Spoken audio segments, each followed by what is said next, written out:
Make sure that you've got the house and the cars and the family and all of those things. I had done all of the boxes.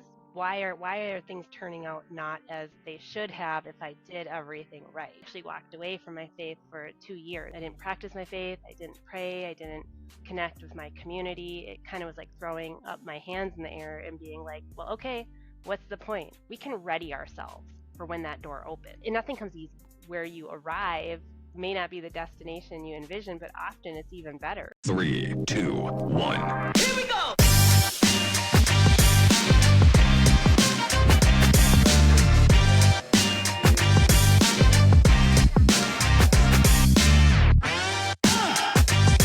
Today, we're going to talk with our guest, Tanya Prince. We're going to talk a little bit about how to kind of walk that out, how to find your purpose, how to pursue that, how to start opening doors for yourself that are going to lead you in the direction of understanding who you are, why you are here, and what you are meant to be doing with your life. And if that is something that is interesting to you, I invite you to sit in this conversation.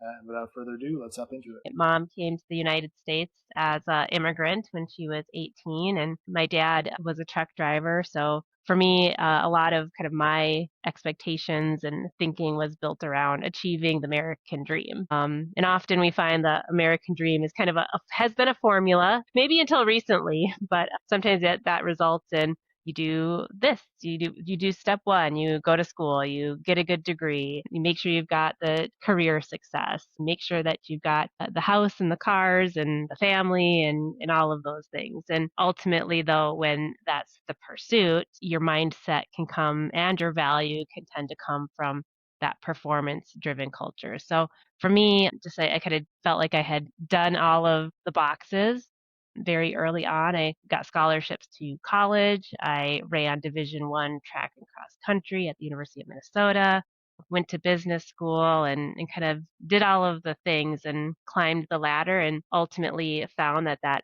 resulted in divorce. It resulted in, at the end of my career, my first 20 years, my organization downsized. And at that point, sometimes you think that everything you've built is nobody really cares what you've done at that point in time when you go through those circumstances, and everything you've placed your value in, your trust in, your expectation in can be gone in a moment. So for me, it just kind of all came crashing down with going through divorce, with having the career loss and COVID during that time as well. And I had to really step back and rethink, what does this mean for me? What have I valued? What have I put my priorities in? And how is that really going to be who I am and what fills me up going forward? So all of that happened kind of the same time frame? Was Yeah, it like a snowball effect or just really bad timing? I well, maybe a little bit of both. Probably really bad timing, but yeah, that was right in that 2021 time. And it was kind of the I think a lot of people had some challenging experiences through the COVID time, but for me, it was bad timing with my career change. It is, blessings in disguise of when everything that you think is most important to you, or the behaviors and habits and attitudes that have led to a certain point of time, ultimately you don't have any choice but to rethink those. So take me like right into the heart of that, where you're going through career change, divorce, like life is upside down. What does that phase look like for you? What do you lean into in that moment? And like, what is your mindset? Are you, woe is me, this is terrible? Or are you immediately moving into like, hey, how can we turn this around? Yeah, well, for me, faith was really central to my process. So for me, it was kind of reestablishing what is the meaning of where I'm going, who am I really? Um, and for me, I leaned really into my faith in that process. But ultimately, I had to step back and think, okay, I've been on this track. I've always thought, this is my skill set. These are the things that I'm good at. How can I maximize those? How can I get the most performance out of it? And I really had to reassess what actually fills me up. If it's not performance, or if that's something that's not lasting, where does that even come from? What is going to be the difference going forward? And so part of that for me was to be able to step back and say, well, I've been living what I thought was expected of me, not what really truly is my passion or where I derive the most joy and I have the most impact in the world. So let me just I want to rewind a bit to leading on faith. In that moment, is there any question of, hey, is my faith actually rooted in something real? Or, do you start to kind of doubt your faith in that moment to say, man, if I really, truly believe there was a better thing here for me, like, again, not question your faith in its entirety, but a lot of people in that moment will start to wonder, man, if God is so good, why is he putting me through this? And that's kind of what I want to get to is for the person who's still sitting in one of those experiences right now, maybe starting to question their own faith, how do you kind of walk through that? Yeah. Well, for me, I particularly in my marriage when I saw that things were extremely challenging, things weren't within my control to change. It felt like I did start to grow very angry with God, with a sense of why are things turning out not as they should have if I did everything right. I was really involved in my church. I was involved in women's ministry. I was involved in kids ministry. And it just felt like, what I did all these things, but ultimately for me becoming kind of angry, and I actually walked away from my faith for 2 years where I didn't practice my faith. I didn't pray. I didn't connect with my community. It kind of was like throwing up my hands in the air and being like, well, okay, what's the point? Like, what is the point if nothing's going to be different than anybody else? It felt like. So why don't I just do the things that I want to do? Like what is the point? And I did walk away. But for me, it was I think that still that performance sense. I think there's actually like psychologically often we see God as who maybe our father was, depending on our relationship with our parents. It can play into that. It can play into kind of our own sense of self-worth and where we get our identity. So in a lot of cases, I think there's even a lot of Christians who fall into a performance sense of God, where it's like, well, if I please God, then he'll do this. Or if I do this, then God does this. Or if I follow the rules, then I should expect that God's going to meet what I want to have done. For me, it was really more of to just be able to step back and say, okay, well, do I really know who God is? Do I really know who I am in God? Or have I drifted in a way that I've now begun to see God as just another performance element of my so I had to really do a lot of soul searching, which I think supernaturally for me, in my case, God did bring me back where I read a lot of Psalms and I read Proverbs, and in the Psalms, it's David's lament, right? And it's David crying out and seeking to meet God, and God meets him. And that's what I felt was for me in my faith. Yeah, I'm glad you kind of mentioned that whole story, especially about like the stepping away for a couple of years part, because I think there's a lot of people who maybe find themselves in that scenario where they find like, hey, I was operating transactionally, where, hey, you think if I can just pray for this thing to happen, it'll happen, and it doesn't happen, and now all of a sudden you've got no faith. And I kind of feel like when you do step away a little bit, you start to really look at it differently rather than just transactionally, but more relationally, and kind of understand at a deeper level when you come back at it and approach it a little bit differently, how to actually have a relationship with God. And I think that's a really important part that a lot of people miss. Right. So many people are stuck in the religion aspect and just kind of, again, that transactional nature to it, where they're looking for, hey, I am expecting this thing out of my life. I want you to, be a genie in a bottle where I can just pray for a thing and you just deliver it magically. And, newsflash, that's not how it works. But I think for a lot of people who are kind of young in that process, that's the expectation they have, right? So sharing stories like this where you start to understand like, hey, that's not really been my experience. And my experience was, kind of ugly. Like I went through a period where I stepped away and I understand it. And I think, again, sharing this part of the story is what helps people to kind of connect in their own life. So kind of the follow-up question I would have to that is like, right now in your faith, where has that led you? Like, what is your faith in regard to your purpose currently? Yeah.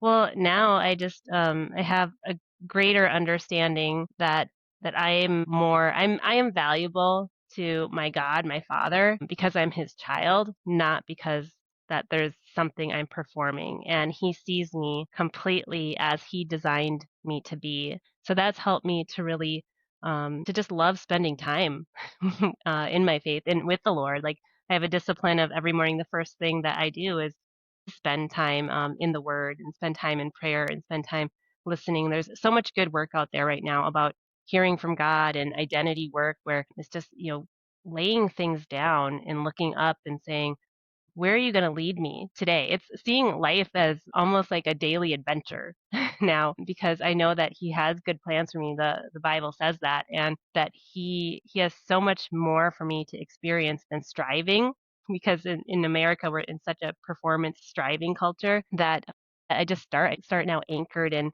um, maybe in my true heart of being with him versus my head. And for some of us who are performance driven, like that head zone of logic, analytics, and thinking can override the heart. So now I just sit down and come from the heart and the truth, and look at what Scripture says every single day, and know that I'm gonna see God move in my life today, and I'm excited, and I'm waiting, and I'm looking for it. Do you think reflecting on the past helps you with that, as far as like looking back at, your experience from whether it was 5 years ago or 5 days ago, but just kind of putting things in perspective so that when a new thing happens, you're able to kind of lean back on, hey, historically, I was frustrated about a thing, but ultimately I realized it was used for good. So it gives you some perspective to now treat new things in that same light.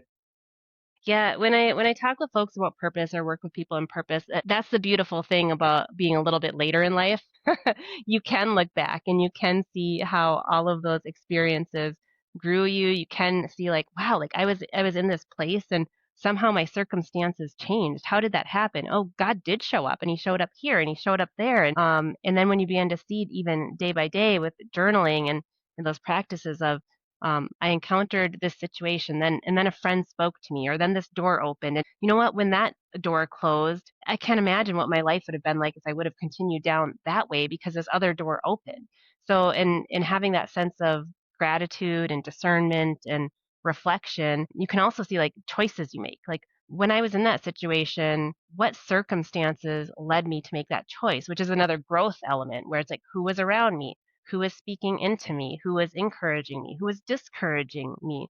What did I believe about myself in that situation? What did I believe in what was possible? Was I fearful? Was I angry? Were people dissuading me and telling me that I couldn't do that and I didn't have the right people around me? So looking back is a really powerful exercise in beginning to understand not only from a faith perspective how God moves in our life, but from a self reflection aspect of what are some of the habits that we might fall into, our habits of thinking that we may not even realize until we begin to see those patterns of our life history and our life story. Yeah, I love that part too. And one of the things that you talked about there was when kind of one door closes and another one opens. And it brings up a point that I'd love to talk more about is what happens when the door is closed but not locked. Mm. Like it just requires you to push a little bit. Hmm.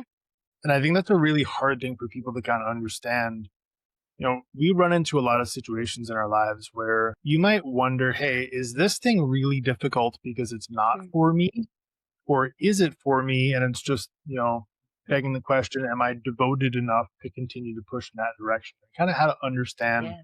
the difference between the two. So I'd love to kind of hear your perspective. Yeah, yeah, that is a tough one. That takes individual discernment and reflection, and I think we waiting is often crucial. So one thing is that sometimes doors aren't opening because we're not ready yet. If the door were to have opened in that moment, maybe our skill set wasn't there yet, maybe our growth wasn't there yet. So one of the things that I have really come to practice and find to be true is that we can ready ourselves for when that door opens. So nothing comes easy. Not like it doesn't. Nowhere in life, nowhere in scripture a does a door open and we just walk through and everything is great. That's not reality for most people. It does take the effort to develop the right skills, to develop the foundation, to have the character that you're going to need for the next challenge. So if I'm looking, for example, at building a business and I'm frustrated that it's not moving fast enough, well, what can I learn in that situation? So one of the things that I've kind of begun to really think about is okay, this isn't happening quite as I wanted it to right now. So what can I learn in this situation? Can I look at my life and say, you know what, there's something that I think I can use my time to grow a little further in so that when that door opens, I am ready and I do have my foundation. And I will be successful when that door opens. Or if it's like every way I turn, the door keeps closing, then it's okay, let me reevaluate. Why am I doing this? Do I really have, is this something I even really want to do? Because sometimes we can come up with a notion and we get ourselves really whipped up and excited about it. And it almost becomes, it takes on a life of its own. And if we don't step back, say, like, is this even what I really want? Sometimes it's not even what we really want. And there's a different direction to go. Maybe it's in the bigger sphere and we just maybe took a wrong path and we got to recalibrate, and a different kind of door in the same sphere can open. So one of the things I'm hearing you say too in that is, I kind of get this image of a door opening, but the door's got that little chain on it, that little security chain, where like it can only open like an inch or two. And a person peering out to see, hey, what's on the other side of that door, and then deciding if they want to open it or not. And I kind of feel like that speaks a little bit to walking by faith, not by sight, right? Hmm. To really have faith and understanding, hey, the opportunities put in front of you are for you and not necessarily for you to say, I'm good.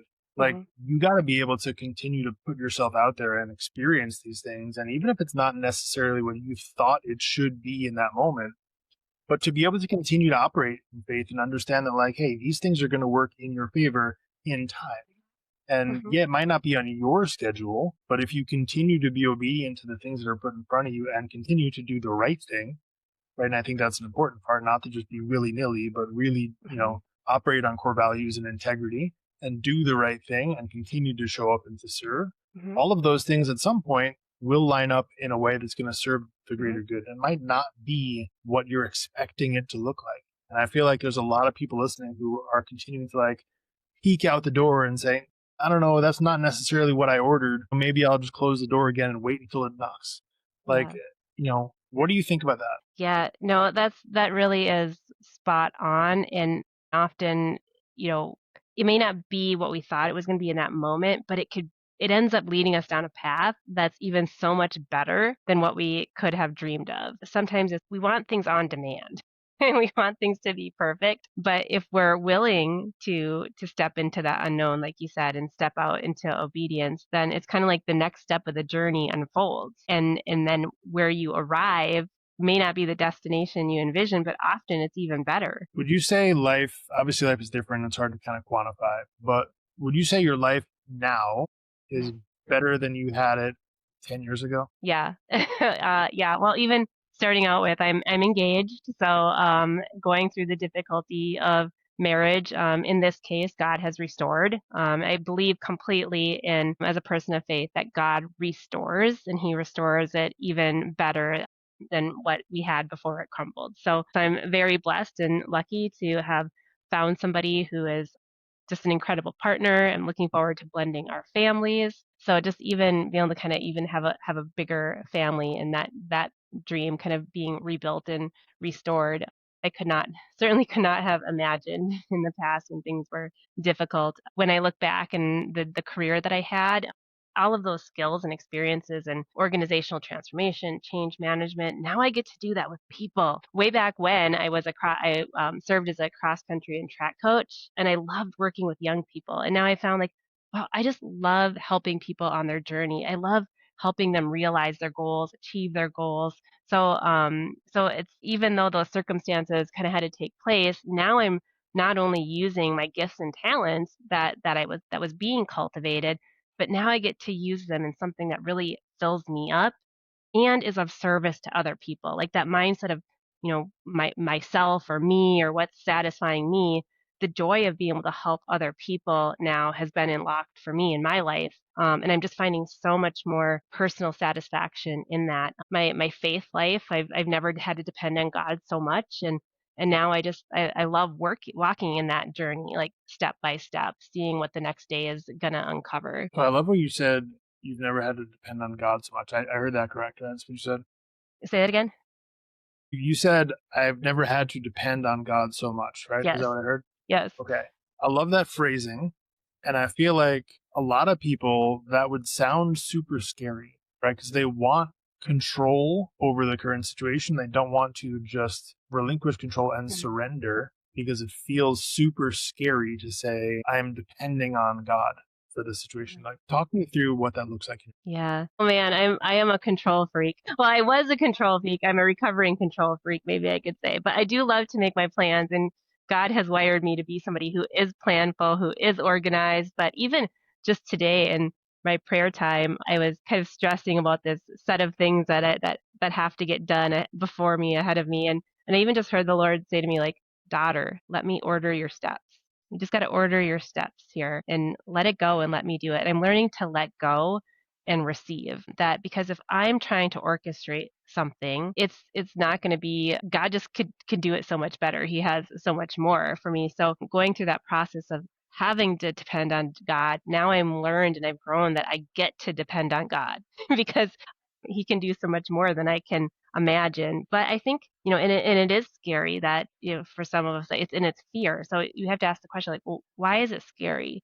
What's the underlying fear? For me, because of growing up in poverty, it's security. So for me, I tend to find myself falling into places where it's like, I need to make sure that I've got everything under control for my security, because I don't ever want to be without. I don't, back in the day, they used to do something called commodities, where you would go and to get government food. I'm like, I don't ever want to be in a place where I have to go stand in line for food, or my kids have to go stand in line for food with me. So, but none that, so that's secure. That can be like a lot of different factors on those fears. But now I don't see it as a scary thing to depend on God. I see it that I get to depend on what He has for me. So it's a bit of a perspective change between have to and get to. Is that what I'm hearing? Yeah, I think so, because once you go through the experience where things do fall apart and you see that he catches you, kind of that trust fall maybe even, then and again you can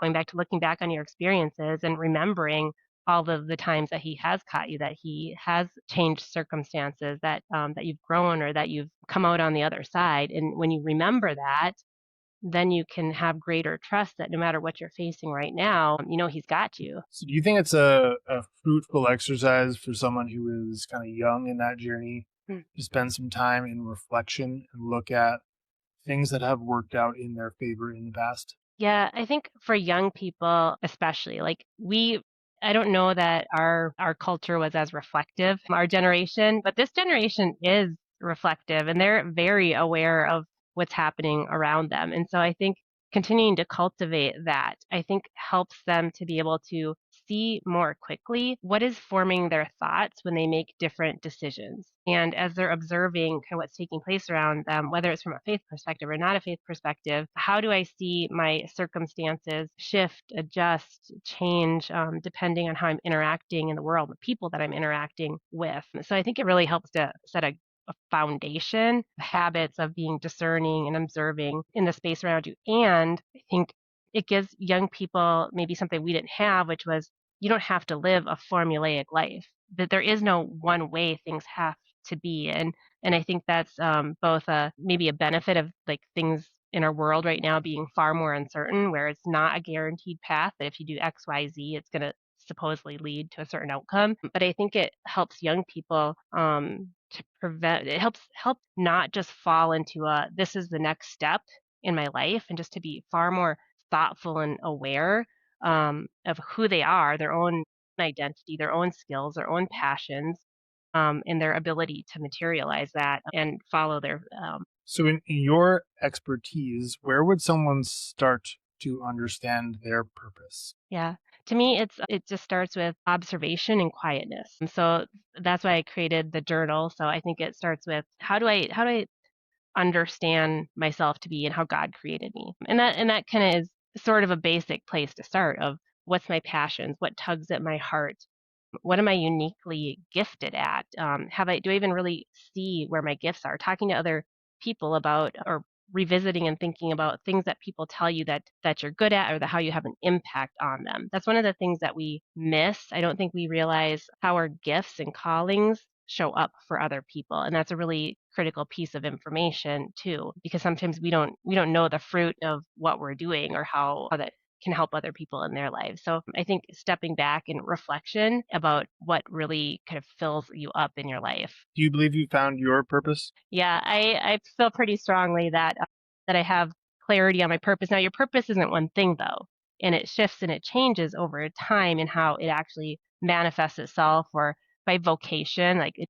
Your purpose isn't necessarily a job. So for me, like I really do feel a call that I'm meant to help people and organizations see their purpose and achieve their purpose and potential. And to me, that's been a reoccurring pattern, not only in kind of where I find successful outcomes, because you can have if you have something you love but it never produces a fruit or it never has like an actual impact or result, that might be great that you like doing that, but I think part of purpose is having a fruit in the world, having a positive results in what you're doing or how you're bringing your gift into the world. So for me, I can see the patterns of having been a coach and working with young people, and I have the feedback loops that tell me like you made a difference or something you said, something you did, the way that you helped me had a benefit to me. So I've learned to see those patterns much more clearly and kind of hone in on that. I do love to help people. I love to help people achieve a higher level of excellence in what they're doing. One of the things I do is I serve on a school board, and I love doing that. And there's a lot of dysfunction in that world right now. And so I've had the opportunity to work with other school boards to help them to work more effectively to serve young people and to serve students. And so I find that that purpose, it doesn't mean that it's one job or one place, that it shows up in multiple aspects of your life. Love that. When you said that, what it made me think of was the expression, the last thing to grow on a tree is the fruit. There are so many people who really just, they crave that fruit right now. Hmm. They want it instantly. They want this just push button download where they can understand what their purpose is. And I really do, I believe it's this thing that does take us time to kind of understand and to put into perspective. And it is a process. Hmm. And, the way that I view it is you'll understand your purpose with a couple of years of intentional reflection, about 90%. And so I think you'll go from no freaking clue to a Yes. 90% understanding of purpose within a couple of years, if not sooner, if you're super intentional about understanding where you are and pursuing that, right? Opening up those doors, regardless of what you expect the other side to be. And I think we spend the rest of our lives going from 90 to 99.9%. I feel like it's that continual process and understanding that where it's not just this instant download where suddenly you know your purpose and everything is just magical and peachy keen. Like I think you get a good understanding and it gives you a lot to work with. Right. And I'm curious your perspective. For me, I believe when you're operating in that purpose, Mm, it fills up your cup in a way it that does. like you can't get from other stuff.